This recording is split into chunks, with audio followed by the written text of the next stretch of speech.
ராமர் சொல்லக்கூடாது, ராமருன்னு சொல்லணும். ராமரு என்னது, யாருடி இவன் ராமரு, கிடா ஃபிட்ரா, எவன்டி அவன்? நான் வந்து அவனுக்கு ஊட்டி விடுவேன், தடவி கொடுப்பேன், அவனோட பேசுவேன், அவன் ஆக்சுவலி ரியாக்ட் பண்ணுவான்.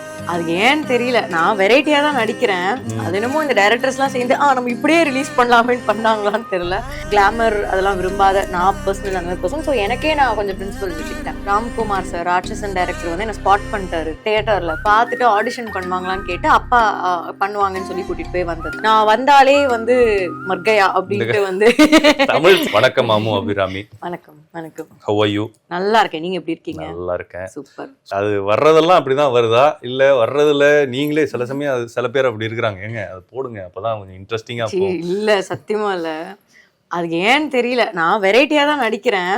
அது என்னமோ இந்த டைரக்டர்ஸ்லாம் சேர்ந்து நம்ம இப்படியே ரிலீஸ் பண்ணலாமேன்னு பண்ணாங்களான்னு தெரியல.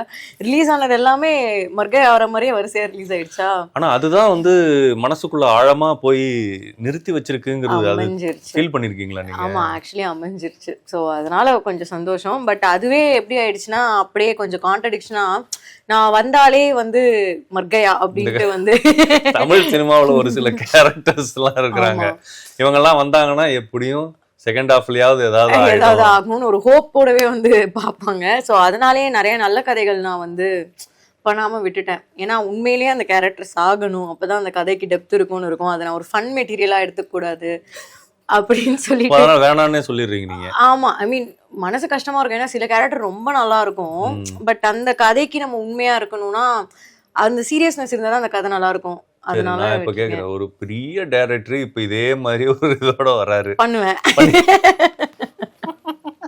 கண்டிப்பா பண்ணுவேன். ஏன்னா அந்த டேரக்டரோட ஒர்க் பண்ணணும்னு இருந்தா சரி ஓகே அப்படின்னு. ஆனா இப்போ ஏன் பண்ணுவேன்னா, அந்த ஒரு ஃபியூ இயர்ஸ் நான் அந்த கேப் எடுத்துட்டேன்.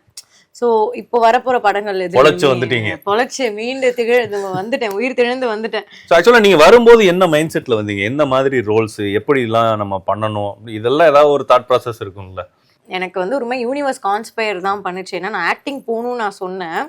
சொல்லி 1 monthலயே என்னை வந்து ராம்குமார் சார், ராட்சசன் டைரக்டர் வந்து என்ன ஸ்பாட் பண்ணிட்டாரு தியேட்டர்ல. பார்த்துட்டு ஆடிஷன் பண்ணுவாங்களான்னு கேட்டு அப்பா பண்ணுவாங்கன்னு சொல்லி கூட்டிட்டு போய் வந்தது தான் எனக்கு அம்மு.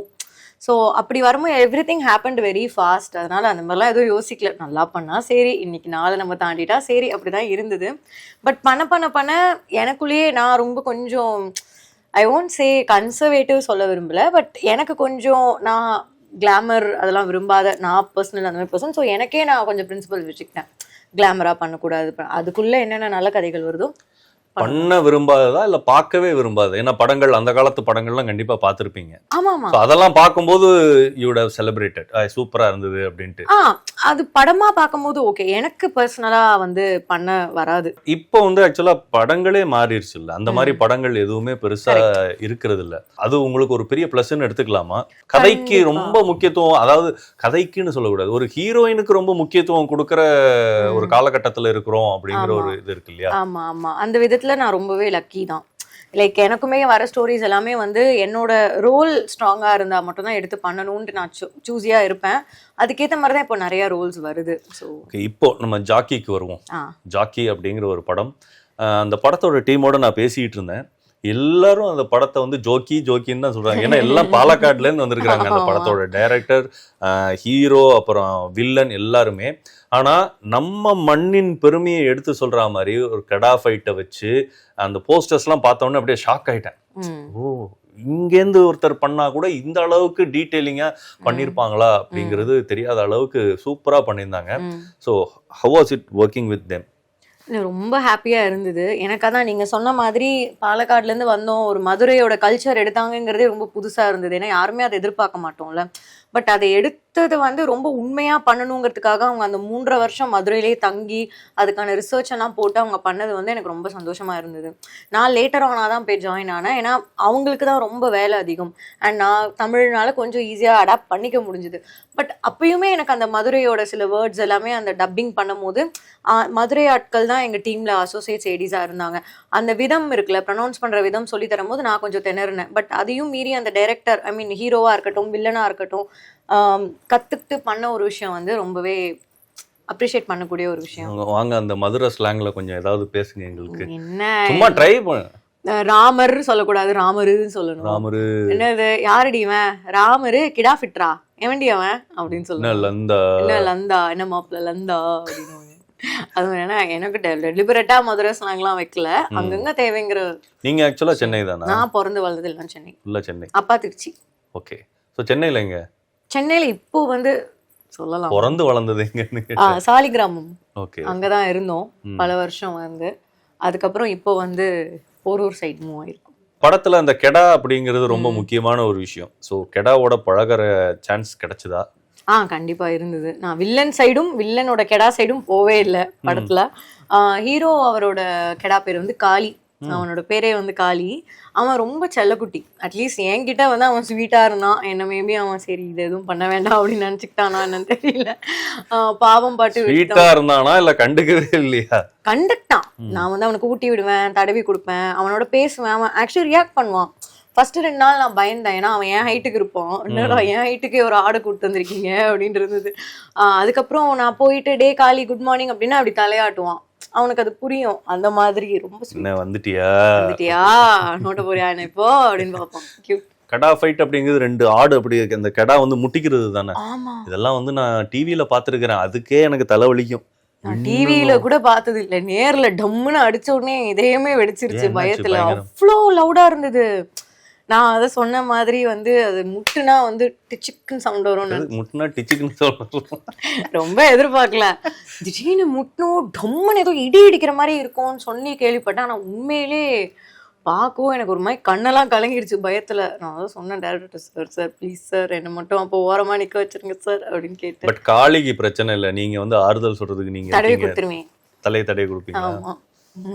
நீங்க இருந்தீங்க தலையை அது தடவிச்சு, இல்லைன்னா அது என்ன பண்ணும்? கஷ்டம்ல ஆடுலாம். அதுவே பேரா தடவிக்குமா?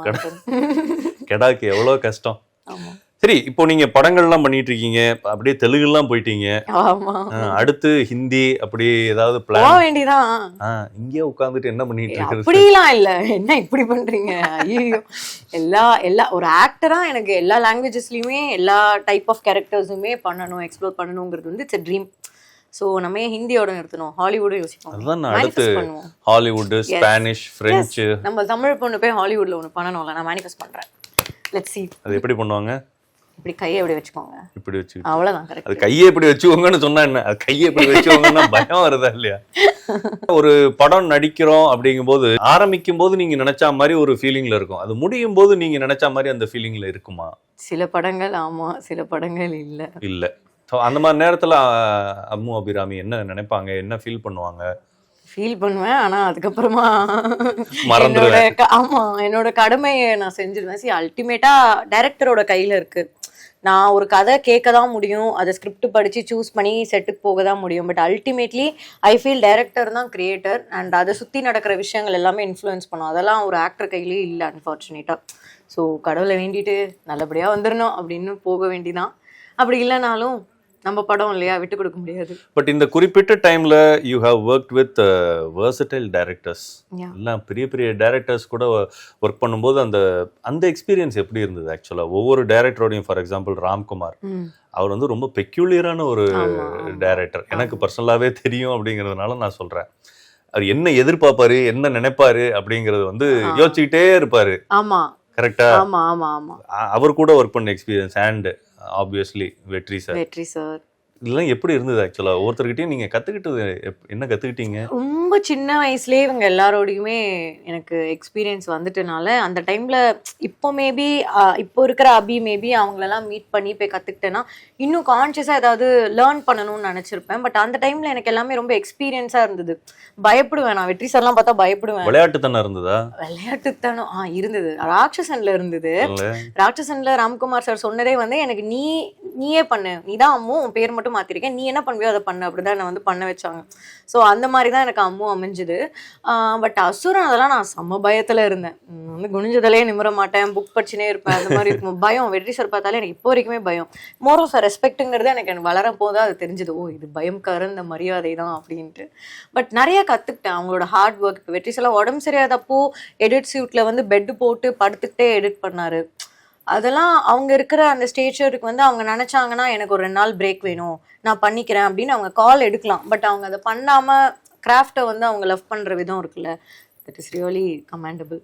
சரி, இது வரைக்கும் நீங்க நடிச்ச படங்கள்ல நீங்க வந்து சரி ஒரு 25 வருஷம் கழிச்சு நம்ம திரும்பி பார்த்தோம்னா என்ன கேரக்டர் அது, நான் ஒரு மாதிரி பண்ணிட்டேன்டா என் லைஃப்ல அப்படின்னா நீங்க என்ன படம் என்ன கேரக்டர் சொல்லுவீங்க? ஆப்வியஸ்லி ஏதாவது ஒண்ணு செலக்ட் பண்ணலாம், மத்தவங்க கோச்சுக்கு போறது இல்ல. இல்ல அப்படின்னு இல்ல, நான் பண்ணிட்டேன்டா அந்த லெவல்லாம் இல்லை. ஏன்னா இன்னும் நான் அந்த லேர்னிங் ப்ராசஸ்ல தான் இருக்கேன். ஆஸ் அன் ஆக்டரா I still feel I haven't discovered myself yet. But எனக்கு பர்சனலாக பரவாயில்ல, ஐ டிட் சம்திங், ஐ லிவ்னா. எனக்கு கண்ணகியில் வந்து கலைன்னு ஒரு கேரக்டர் பண்ணியிருப்பேன். அந்த கேரக்டர் என்னை ரொம்ப தாக்குச்சு. 8 monthsக்கு அப்புறமா வேற ஒரு ஷூட்டில் வந்து யாரோ ஒருத்தவங்க பேர் கலை, ஆனால் நான் திரும்புவேன் கலைன்னு கூப்பிட்டா. அந்த அளவுக்கு அந்த கேரக்டர். அப்புறம் நவரசா வஹீதா கேரக்டர் பண்ணியிருப்பேன். In my that character. Jama Jagadambal character. இதெல்லாம் வந்து like apart from the film and அந்த ஸ்டேச்சர், ஒரு ஆக்டராக ஐ ஃபீல் அந்த கேரக்டருக்கு நான் இன்னும் கொஞ்சம் க்ளோஸராக போனேன். இதில் தான் அந்த கிராஃப்டை கற்றுக்கிட்டேன். ஆக்டிங்னா எவ்வளோ டிஃபிகல்ட், எவ்வளோ நுவான்சஸ் இருக்குன்னு. ஸோ மேபி தீஸ் 3 கேரக்டர்ஸ் இப்போ சொல்ல முடியுது. ஃபியூச்சரில் hopefully I get to have more. Raghuvaran sir பற்றி ஒரு விஷயம் சொல்லுவாங்க, he lives in the character அப்படின்ட்டு. அந்த கேரக்டராகவே அவர் வாழ்ந்துட்டு இருப்பாரு. So how to you prepare for a character? அது டோட்டலாக டிபெண்ட்ஸ் ஆன் த டைரக்டர். நான் ஒரு டைரக்டரோட ஆக்டர் தான். இப்போது கலை எடுத்துக்கிட்டோன்னா வந்து அவங்க நான் அந்த கேரக்டராகவே இருக்கணும்னு டிமாண்ட் பண்ணாரு அந்த டைரக்டர். ஸோ நான் அந்த மாதிரியே தான் இருப்பேன். அந்த பொள்ளாச்சியில் எங்களுக்குன்னு ஒரு தோப்பு, என் வீடு எல்லாமே அது ஏன் வீடு ஏன் தோப்பு அப்படி இருக்கும். உண்மையிலே அழுதேன். அது ஒரு மாதிரி இட்ஸ் அ மேஜிக் தான் நினைக்கிறேன். அது என்ன அறியாமலே நடந்த ஒரு விஷயம். பட் சில கேரக்டர்ஸ் வந்து நம்ம இப்போ வயதாலாம் ரொம்ப நெகட்டிவான ஒரு ஷேடு, அதெல்லாம் பர்சனலாக கேரி பண்ண முடியாது. சிலதெல்லாம் அங்கேயே போய் பண்ணணும். அந்த மாதிரி ஒரு காலத்தில் வந்து ஹீரோயின்ஸுக்கு கதையில் வந்து வெறும் பாட்டு, டான்ஸு, அப்புறம் சும்மா வந்து அப்புறம் ஒரு காமெடி சீனு இப்படி தான் இருந்தது. கரெக்ட். நீங்க சொல்லும் போது தான் எனக்கு அது ரியலைஸ் ஆகுது. ஆனா என் டாப் ஆஃப் த ஹெட்ல என்ன வருதுன்னா, முன்னாடி வந்து அந்த ஒரு எக்ஸ்போஷர் கம்மியா இருந்தது. இப்போ ஒரு கதாநாயகியோ இல்லை கதாநாயகனோ நம்ம போய் பார்க்கணும் தெரிஞ்சுக்கணும்னா அவங்கள திரையரங்கம்ல மட்டும்தான் பார்க்க முடிஞ்சுது. ஒரு அவங்க ஏதாவது வந்து மீடியாவில் வந்ததான். இப்போ சோஷியல் மீடியா அந்த மாதிரி நிறைய எக்ஸ்போஷர் கிடைக்கிறனால அந்த ஒரு எக்ஸ்க்ளூசிவா வந்து ஒருத்தவங்களை வியப்பா பார்க்குறேங்கிற விஷயமே குறைஞ்சிருச்சு. அண்ட் எவ்ரி ஃப்ரைடே நிறைய பேர் புதுசா வந்துகிட்டே இருக்காங்க. So there is no set of இவங்க தான்ன்றது இப்போ கிடையாது. Everybody is very quickly replaceable in any craft. இப்போது மனிதர்களோட நார்மல் வேலையை ஏஐ ரீப்ளேஸ் பண்ணுற காலத்துக்கு நம்ம வந்திருக்கோம்ல. ஸோ அந்த மாதிரி தான் நினைக்கிறேன் நான். மேபி அதான் தான் இருக்கும்னு நினைக்கிறேன். திடீர்னு ஃபிலாசபிக்கலாக பேசுறீங்க, திடீர்னு வந்து சயின்டிஃபிக்காக பேசுறீங்க. என்ன படிச்சிருக்கீங்க நீங்க? நான் ஆக்சுவலி வந்துட்டு விஸ்காம் பாதி படித்து டிஸ்கண்டினியூ பண்ணிட்டேன். ஏன்னா எனக்கும் படிப்புக்கு ரொம்ப தூரம். எனக்கு வந்து கொஞ்சம் சினிமா ஆக்டிங்கில் கொஞ்சம் பேஷன்னால நான் ஆனால் சைக்காலஜி எடுக்கணும்னு நினச்சிட்டு இருக்கேன் கரஸில். ஆனால் நான் அதை 4 வருஷமா சொல்லிட்டு இருக்கேன், எப்போ எடுப்பேன்னு. அதான் கேமரா பார்க்குறது வந்து என்னை வந்து தூணு துப்புற என்னோட ஃபேமிலி மெம்பர்ஸ்க்கு தான் 4 வருஷமா சொல்லு செய்யாத அப்படின்னு. வீட்டில் எப்படி விட்டு வைக்கிறாங்க உங்களை? இல்லை, என் வீட்டில் ரொம்ப சில்லு எங்கள் அப்பா அம்மா. அதனால தான் நான் அப்படி கொஞ்சம் இருக்கேன். ஆமாம், அப்பாலாம் பயங்கர சப்போர்ட்டிவ். நான் 10th ஒன்னே தான் பண்ணாங்க. 9th படிக்கும்போது நான் ஆக்டிங் போகணும்னு சொன்னேன். எனக்கு சுத்தமா படிப்பு வராது. அப்பாவும் அம்மாவும் பெருசா புத்திசாலித்தனமா சொன்னாங்க என்னன்னா, நீ 10th 90 மேல எடுத்து காமிச்சிரு, 90% மேல எடுத்து காமிச்சிரு, உன் ஆக்டிங் விட்டுரும். என் வீட்டுல வந்து ரொம்ப நியாயமா நடப்பாங்க. சொன்னதை செய்யணும். அவங்க நடக்கிறது இருக்கட்டும். இங்க எப்படி 90 வந்துச்சு? 4% மகப்பு. மேக்ஸ் எல்லாம் யாரா மகப்பு அடிச்சு பாத்திருக்கீங்களா? நான் அடிச்சேன் மகப்பு.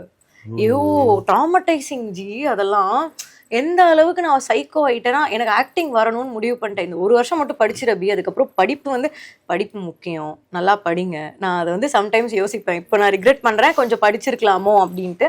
பட் நான் கரஸில் பண்ண விஸ்காம் அதெல்லாமே ஓகே. பட் டைம் என்னால் ஒதுக்க முடியல, ஏன்னா ஷூட்டிங் இருந்தனால என்னை மாட்டி விடுற மாதிரி இருக்கு இந்த கொஸ்டின். நடிப்புக்காக நடிச்சு பயிற்சி பெற்று வந்தவங்களை பார்த்துருக்குறோம். படிச்சுட்டே இருந்தேன். ஆமா, படிச்சுட்டே இருப்பேன். நான் எந்த அளவுக்குன்னா 10th அப்புறம் என் வீட்டில் எது கேட்டாலும் 10th அப்புறம் சொல்லி ஒரு நாள் எனக்கு உடம்பு சரியில்லை, சயின்ஸ் எக்ஸாம் படிச்சுட்டு இருக்கேன். அபிவா மாத்திரை போட்டு 10th அப்புறம் அப்படின்னு. அதெல்லாம் ட்ராமா. வெறியெல்லாம் இல்லை, ட்ராமா. அதெல்லாம் அந்த பெருமையெல்லாம் நான் ஃபீல் பண்ணல. எனக்கு கொஞ்சம் கஷ்டமா இருக்கு. ஆனா 90.4 in 10th அதோட முடிஞ்சது, அவ்வளவுதான். 12th இல்ல, அதெல்லாம் நான் என்ன வயசுல பண்ணிட்டேன் கரஸ்ல. அதில் எனக்கு பிடிச்ச சப்ஜெக்ட்ஸ் தான் எடுத்தேன். பெயிண்டிங், டேட்டா என்ட்ரி, அந்த மாதிரியான விஷயங்கள் எடுத்து நல்ல மார்க் எடுத்துட்டேன். சரி, இப்போ வேர்ல்டு மூவிஸ்லாம் நம்ம ஃபிங்கர் இதுல வந்துருச்சு. ஆமா. அதுல ஏதாவது ஒரு படம் பார்த்து ச்சே, இந்த ஹீரோயின் மாதிரி நம்மளுக்கு ஏன் ஒரு ரோல் கிடைக்காது அப்படிங்கிற படங்கள்லாம் ஏதாவது பார்த்திருக்கீங்களா? இப்போ நான் நல்லா ஆவிடா புக்ஸ் படிப்பேன். அதுல வந்து அந்த ஹவுஸ்மேடுன்னு சொல்லிட்டு ஒரு படம் இப்போ ரீசெண்டா ரீமேக் பண்ணியிருந்தாங்க. அந்த 2 விமன் கேரக்டருமே செம்ம பவர்ஃபுல்லா இருக்கும். பட் அதை தாண்டி சப்ஸ்டன்ஸ்னு ஒரு மூவி ஒன்று வந்தது தெரியுமா? அஃப்கோர்ஸ் அதை என்னால பண்ண முடியாது. It's fully very glamorous. But ஆனா அந்த பவர் ஆஃப் தட் கிராஃப்ட் இருக்குல்ல, செம்மையா இருந்தது. ஸோ இப்போ டக்குன்னு டாப் ஆஃப் த ஹெட்ல வரல. பட் இந்த மாதிரியான ஒரு விமன் இதுவா இருந்தாலே எனக்கு பிடிக்கும். கிளாமரஸ் அப்படின்னாலே அவாய்ட் பண்ற கேரக்டரா, இல்ல அது வந்து இந்த அளவு அப்படின்னு ஏதாவது ஒரு இது மைண்ட் செட், அது என்ன இது வச்சிருக்கீங்க நீங்க? டெலிபரேட்டா இருக்கும்ல. இப்போ ஃபர்ஸ்ட் ஆஃப் ஆல் கிளாமர் பண்றதுங்கிற மாதிரி ஒரு கான்ஃபிடன்ஸ் வந்து I have huge respect towards actors who carry themselves. First ஒரு விஷயம் சொல்லியே ஆகணும், உங்களை பார்த்தா அந்த மாதிரி ஒரு விஷயமே தோணாது டைரக்டர்ஸ்க்கு. அதுதான் என்னோட பவுண்டரிஸ், என்னோட லெவல்னு ஒன்று இருக்கு. அவ்வளவுதான் என்னால் எக்ஸ்ப்ளோர் பண்ண முடியும். And I'm very sensible that way. நான் அதை தாண்டி பிரேக் பண்ணாலுமே ஆடியன்ஸ் என்ன வந்து அவங்க வீட்டு பொண்ணா ஏத்துக்கிட்டப்போ என்னால் பிரேக் பண்ண முடியுமான்னு எனக்கு தெரியல. I have to be sensible that way also. வில்லியா பண்ற, of course yes, எனக்கு வில்லியா தான் பண்ணனும். நான் manifest பண்றேன். எனக்கு ஒரு நீலாம்பரி பார்ட் 2 வந்ததுன்னா நான் பண்றதுக்கு ரெடி. fingers crossed. அவ்வளவுதான். தெரியாம சூப்பர் ஸ்டார் சொல்லிட்டாரு நீலாம்பரி பார்ட் 1. நிஜமா எனக்கு ரொம்ப நாளா எல்லாரும் என்னையே கொல்றீங்க, நான் எப்போ உங்களை கொல்றது? அழ வச்சு கதற வச்சு. ஆமா, I want to do நல்ல வில்லி ரோல், கேங்ஸ்டரா பண்ணணும், 4 பேரை வெட்டி கொல்லணும், அந்த மாதிரி எல்லாம் ஆசை எனக்கு இருக்கு. So thank you so much. இவ்வளவு நேரம் நிறைய விஷயங்கள்